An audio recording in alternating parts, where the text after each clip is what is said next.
R. Sundarrajan கேப்டனை வைத்து இயக்கிய படங்களில் கதைக்கு தேவை இல்லை என்றாலும் கேப்டன் அடி வாங்குவது போல் காட்சி வைத்திருக்கிறார். அப்படி என்ன படங்களே அந்த காட்சி வருதுன்னு பார்க்கலாம்.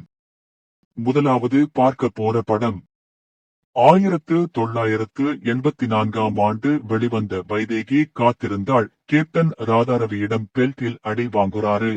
இரண்டாவதா பார்க்க போற படம் 1986ஆம் ஆண்டு வெளிவந்த அம்மன் கோவில் கிழக்காலே. கேப்டன் ராதாரவியிடம் சவுக்கால் அடி வாங்குறாரு. லிஸ்டுல மூன்றாவதாக பார்க்க போற படம் 1986ஆம் ஆண்டு வெளிவந்த தழுவாத கைகள். கேப்டன் கிளைமாக்ஸில் ரவுடிகளிடம் அடி வாங்குறாரு.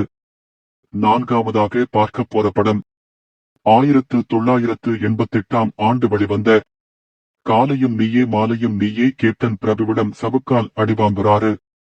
ஐந்தாவதாக பார்க்க போற படம் 1990ஆம் ஆண்டு வெளிவந்த எங்கிட்டே போதாதே. கேப்டன் ராதாரவியிடம் பெல்ட்டில் அடி வாங்குறாரு.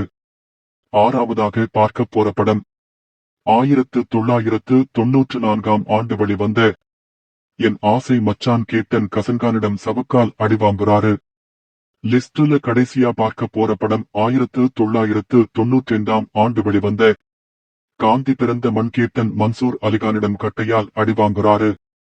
கதை ஓட்டத்துக்கு தேவையில்லை என்றாலும் கேப்டன் அடி வாங்குவது போல் இந்த 7 படங்களில் காட்சி வைத்திருக்கிறார் டைரக்டர் ஆர். சுந்தர்ராஜன்.